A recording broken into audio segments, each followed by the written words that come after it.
Greetings. My name is Michael Miller. This is a Michael Miller trademark training video out to you because you're watching. Welcome. Perhaps you're my new subscriber on YouTube.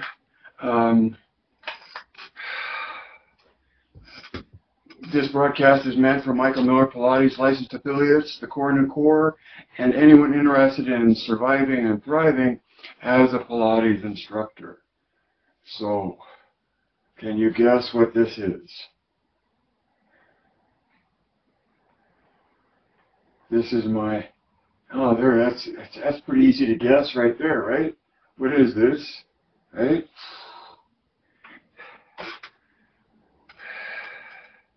Contrary to the guy in Patriots Day that in a movie who only knows this as a smoothie because it smooths out your clothes, I would consider this an iron, right? And that you iron your clothes. And that has to do with my number one title in my broadcast today is a quote. And the quote is from Carole Trier in a video clip where she's teaching the overhead on the reformer. Maybe she's teaching jackknife on the reformer. The names are different, and she calls it jackknife. A jackknife with legs straight on the reformer. Okay, so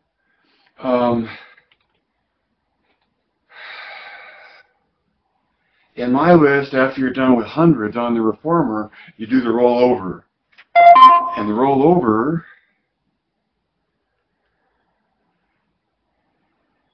is similar to the jackknife on the mat, which is a harder version of a rollover that comes earlier on the mat.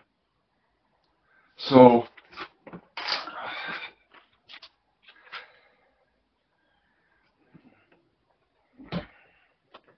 she goes from, look at the video. It's in my stream, very close to this broadcast, in date, because you're on YouTube. Sorry, but you got to go to Facebook to see the thing I'm talking about. But what I'm talking about is supine on the reformer with legs in long straps and vertical to start, and then over and up, and then coming back down. Carole says, you see the angle I give here, right? It's the angle of the body at the hips, right? And so my question is, why does she say that? What does she mean? Why is she pointing it out? And for whatever other reasons and intuitions that you can absorb from wherever else, especially from the lady that was doing it with Carole,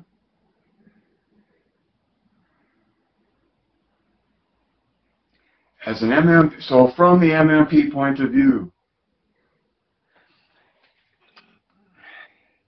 what Joe says matters, and one of the things he says that matters is that you have to be completely concentrated on the purpose of the exercise.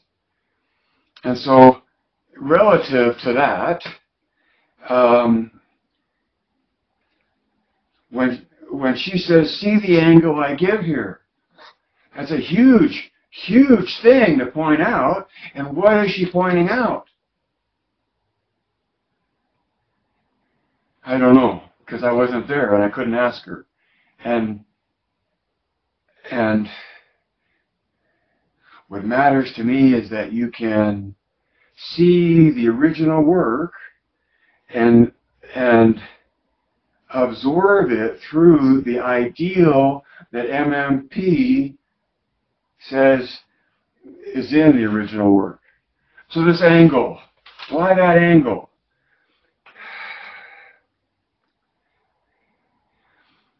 Did you learn that Pilates is a lengthening experience? It's eccentric in nature, it's decompressive on your spine, right? All of that, I think, is just generally accepted or acknowledged or pure tradition and classically oriented because it's what comes out of the classic is that Pilates is a decompressive. You know, you make yourself longer and taller and stronger and more flexible and all of that.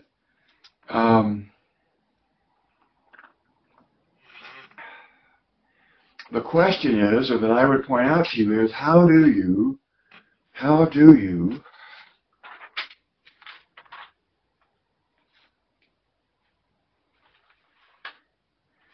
make yourself longer? How do you get taller? How do you engage yourself to have a uniform effort, right? And so it's easy to say, well, yes, you go up and you come down, and you're stretching your back out. You're getting longer in your spine, okay? All of that's true. But to what extent, I need a rubber band now, and obviously I can't find one. To what extent do you want to stretch something, right? Notably the spine. How do you stress the spine? Well, that's where, within this broadcast, core tension comes into play, and acknowledging that oppositional rotation between axes is a biomechanical fact of the way the body engages itself to move through space. And that in doing that, it necessarily makes elongation between the endpoints. Okay?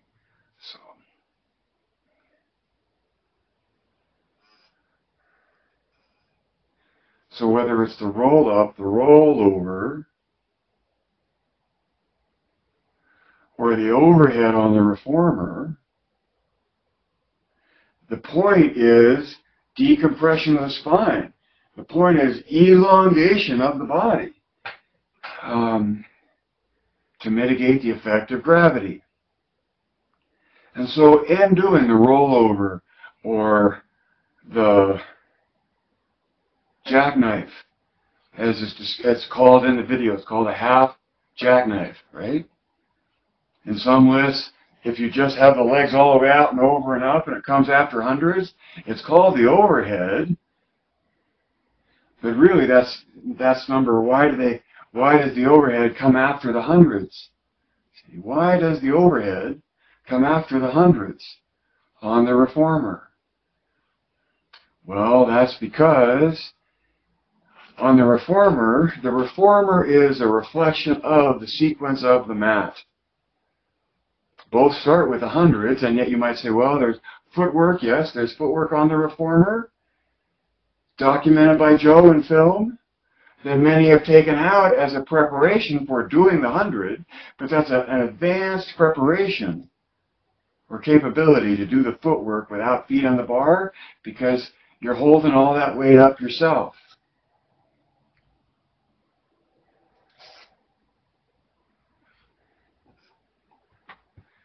The reason the angle is, I like to go this way, the reason the angle is so important, so if Cornu were laying down or you were supine here and you went up into jackknife or overhead on the reformer where your feet are supported, when your feet are supported in the straps, you're not working against the resistance, you're allowing the spring tension to help mitigate the weight of your body in space, right? So there you are up there, and that angle that Crow is paying attention to, why is that? That's because you don't want to just take your shirt and stretch it out this way, right? I don't think I could do this with only two hands, but you know and I know that the way you use an iron, right? You use an iron and here, this. So there you are, and you go up into the jackknife or the overhead, whatever you call it, but your legs are above you and you're supported by your shoulders and you're coming rolling down. Of course you want length. You want to use the weight of your body to administer the stretch that you're giving to your spine, just like you're ironing a shirt, a blouse, a towel, or whatever. But you're using the angle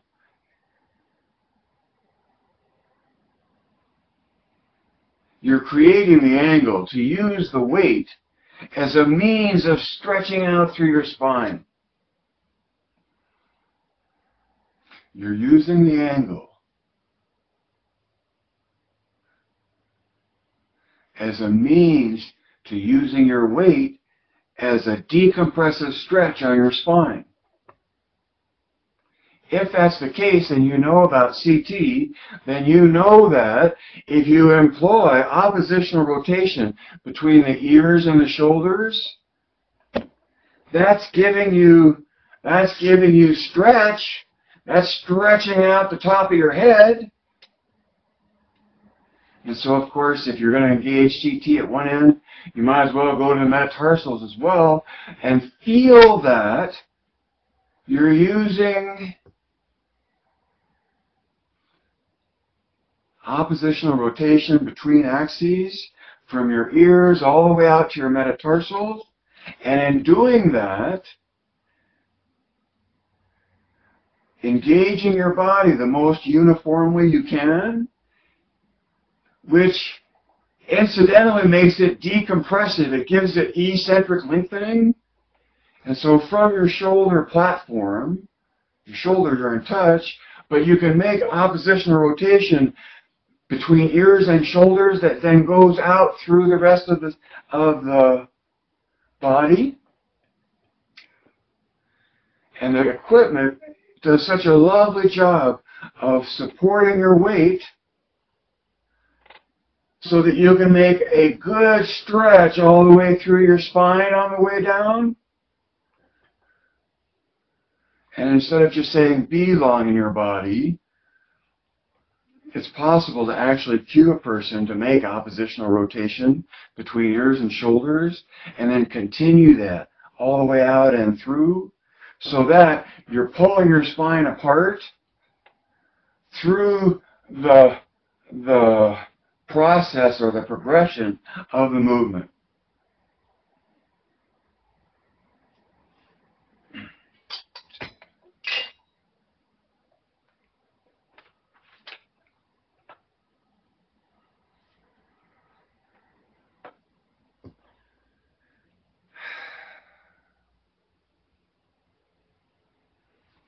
So on my number one was the quote,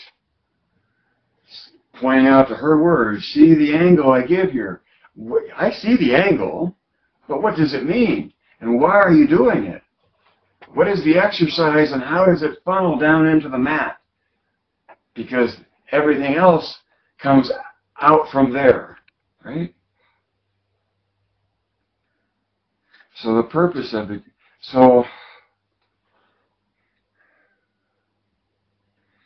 in the roll up, you bring the light end of your body toward the heavy end and your hips stay anchored. In the roll over, you bring the heavy end of your body toward the light end of your body and the hips lose their anchor. In the jackknife, you effectively do the roll over, but then you open up. Like a jackknife, you open up, which does what? Makes your body heavier. So you're taking on more load of your own body, supporting it from your shoulders. But it's not meant to be mindless. It's meant that you make tension throughout your body, like you're ironing out your spine from the angle of that you're at your hips, and the way you use the weight of your body to administer the stretch.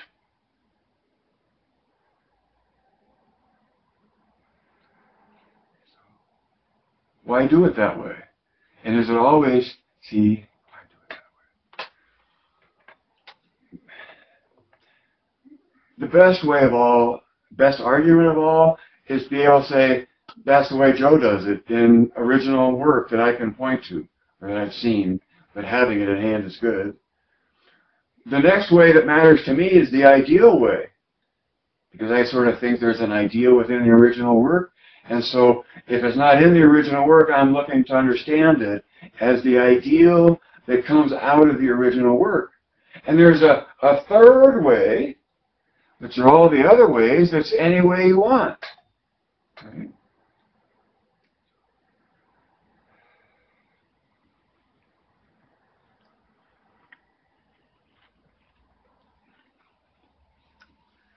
It seems to be so fun to learn or to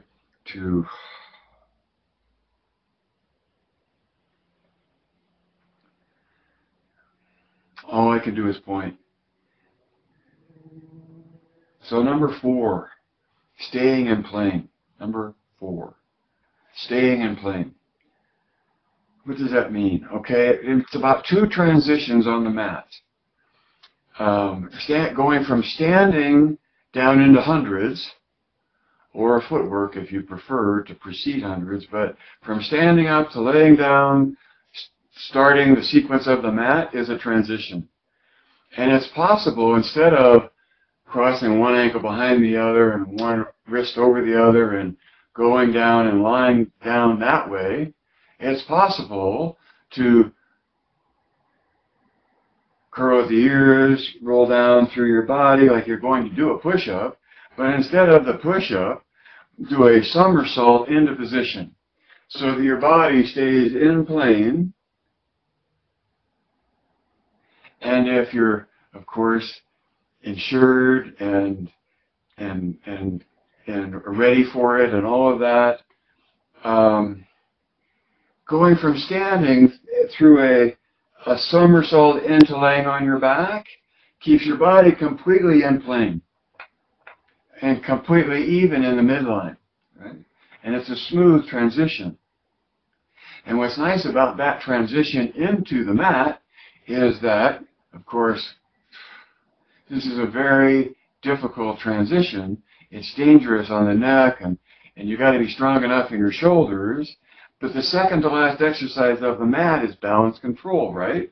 You're on your shoulders, defying gravity, holding one leg at a time, and then from there, a smooth, easy transition is to rock up into standing if you can, without killing yourself, or falling backwards and hitting your head, or a lot can go wrong in any of this. That's why you need a teacher until you have a sense of your own control. But when you have a sense of your own control, where do you go in transitions from balance control to standing before push-ups?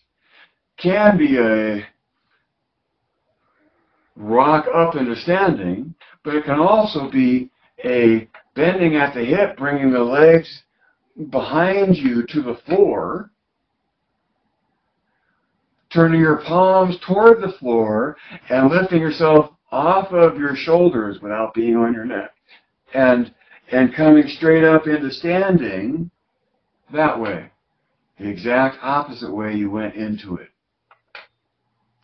So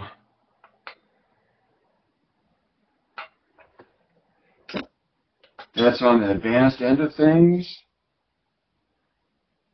And don't do it without having an instructor, and talk to your doctor and all that good stuff. But my point about two transitions, really, the transition into your hundreds, or footwork if you do that before hundreds, and the transition out of balance control into standing before push-ups, is one where you can do as I've explained.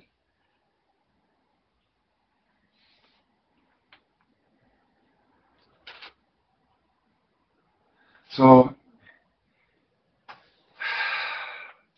know what you know. See,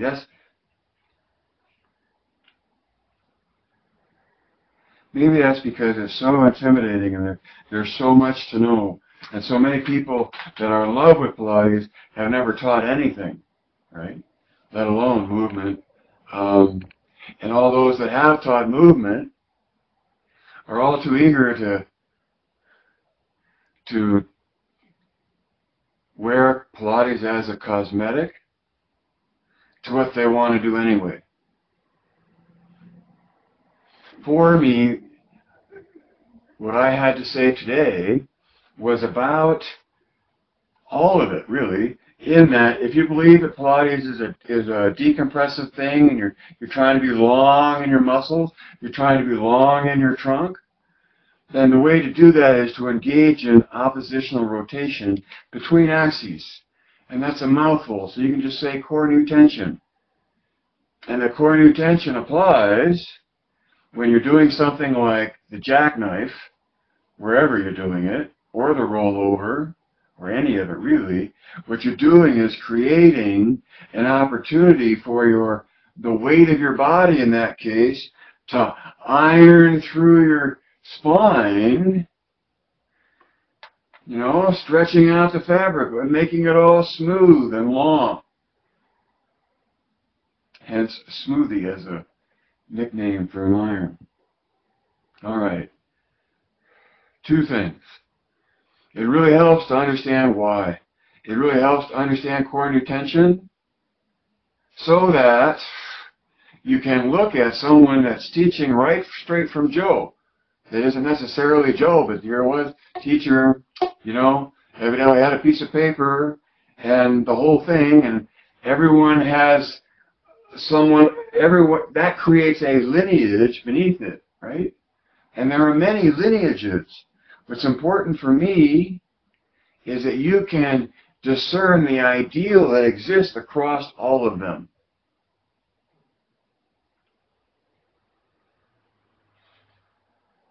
Because to the extent that it's an ideal, it has to.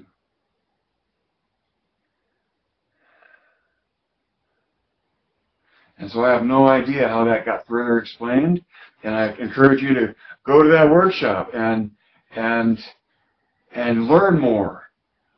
But it was so striking to me to get to see someone citing old footage, straight from a student of Joe's, and pointing out the angle of the position of the body doing what I would say is the overhead, which is like the jackknife, and that there's an angle involved. And why is that angle important? Well, remember the mirror, and remember the weight of your body, and remember that what you're doing is engaging in core new tension to be decompressive on the spine while you're going through the stretch.